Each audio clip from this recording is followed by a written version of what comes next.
help me welcome Bonnie Smith, or better known to her clients as Coach B. Excellent job. Thank you.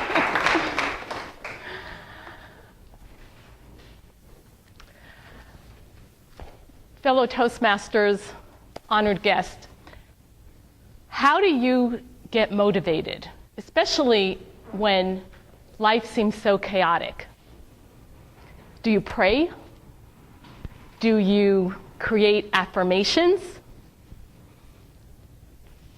Or do you just think that life is going to turn out? How do you get motivated? What would be something that you do? I enjoy working out. That helps motivate me to become stronger, become a better person. Great. Excellent.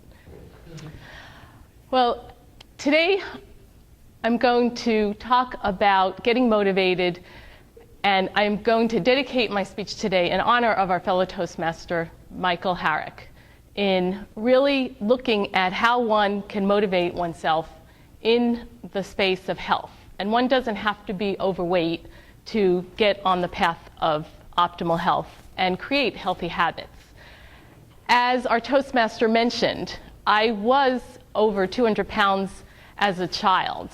And so I had a lot of early workings on that. And I could tell you how I got overweight, probably mostly growing up in a meat and potato household where I didn't know the difference. My parents didn't know the difference. Society didn't tell me the difference. As a matter of fact, most of the world today, years later, thank God for finding it early, are brought up on fast food issues or everything is fast, and there's no assemblance. But it doesn't matter how we either get overweight or how we have issues in our life, whether it's high blood pressure, diabetes. The thing is, what are we going to do about it now? So what's a typical problem in our life? I know for myself, I'm busy. I have no time in the space of health, preparing food. We looked at the Super Bowl story. I had 3 wings yesterday, and I bypassed a lot of the other stuff. But how many people who have gone to a Super Bowl party with the intention of being healthy kept to their habits of health? Congratulations. Very good. Now, what motivated you to stay on track? Many years ago, I was overweight. I joined Weight Watchers. Mm-hmm.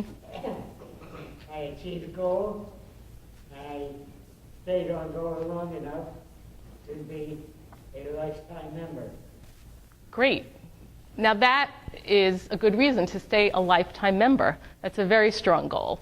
You had raised your hand too. Why did you keep in a healthy mode for your Super Bowl party? I would like to do the Coast to Coast Trail in England. It's 300 kilometers in April. So I know everything I eat is going to slow me down in that walk. Okay, excellent. This is perfect. And now, all these people who had shared what made them keep on track with Super Bowl parties, they actually, without them knowing it, had designed something called the structural tension chart.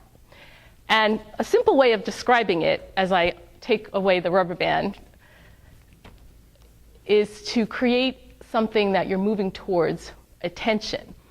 Now, most people, when you ask them a question, whether it's losing weight or getting healthy or even finding a job, I know someone mentioned that, they know what they want, but they may not have a goal in mind. Or they may have a goal in mind, but they don't really know where they're beginning. So there's a current reality, and then there's the goal.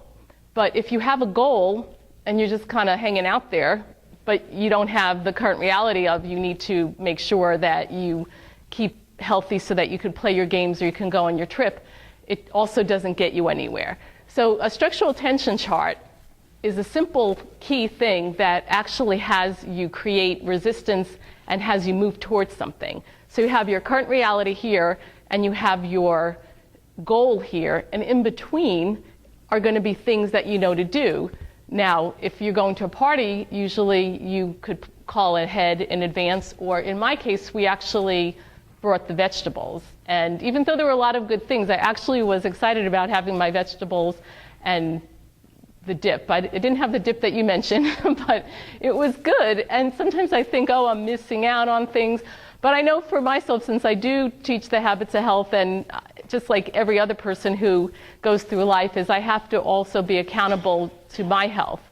So is there anyone who is going through a particular goal with their health that is struggling, that we could even put in the distinctions of the structural attention chart? Anyone here today would like to take a jab at experimenting with how simple creating a structural attention chart could be? Okay, so what is your issue, Itzhak? I want to lose 10 pounds. Okay, so great. Now, so you want to lose 10 pounds. What's the current reality about wanting to lose 10 pounds? Health issues and feeling better. Feeling bad?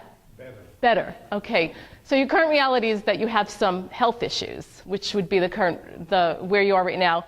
And the goal would be to lose the 10 pounds. So you have that. So like what kind of action can you put into place?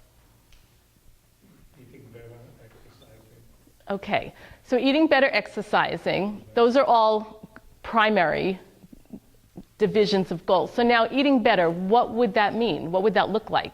Oh, I started doing that. Okay, Vegetarian. so what would be a typical day of eating better so that you know that you're going to keep on track to lose the 10 pounds? Less than what's trying to stop it. So that's, Okay, so you can see the difference how when we drill it down, it's not just I want to lose 10 pounds, because anyone can say that. And then how many people we know with New Year's goals? How many people say they want to lose 10 pounds? And if you probably quiz everybody on how many pounds they've lost, they probably haven't done that. Now, it's like you have a chance. That's pretty good, because you now, even just distinguishing what you need to do. And it could be as simple as you have to go shopping for your vegetables and do whatever you need to do to keep on track. The other thing that I've done after I've made my own structural tension charts is I create a visual display. And this is my annual, what I call a treasure map. And what I do is I put like what's the strongest to me in the middle. And in this case, it's the beach. And anytime there's like a sun shining, I get really excited. And for just helping people makes me happy. In this case, this is just relationships that I want in my house, and just having a person that looks slender, because I still want to maintain my size 6 figure. So that's always important to me. And just the different particles that will help me. How many people here ever have done a treasure map or a wish board? This is very powerful. Right. This is from many different courses that I've done. Actually, this is a feng shui board, and I could show you how to do this later with how it even got more powerful when I put it in a feng shui motion. Last time I did it last year, I remember there was a car in the corner, and it was September, and I did the board in January, and I said, why don't I have my car yet? And I looked at the car, and then a week later, my husband had to borrow my car to do some errands, and he said, I think we need to change your car because the transmission sounds like it's going. Well, the power of the wish board. Not only do you make it, but put it in the bathroom or someplace where you're going to see it. The last thing I just want to say is have tools. And the easiest tools that I could leave you with is something that we call the Be Slim philosophy. And the Be Slim philosophy stands for breakfast, and I always recommend having breakfast at least 30 minutes upon waking, whatever plan you're on. It jumpstarts your metabolism. Exercise, as we found here, and support. Support structure for phone or some group. There's so much support out there.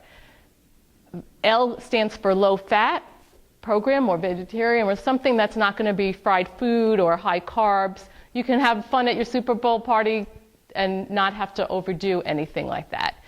Individualism is the I. Everything is important. There's a lot of plans out there, but what's going to work for you? And most important, monitor and maintain the weight that you've tried so hard to lose. Be the change that you want to be. Mahatma Gandhi said that, and I love his quote. Mr. Toastmaster.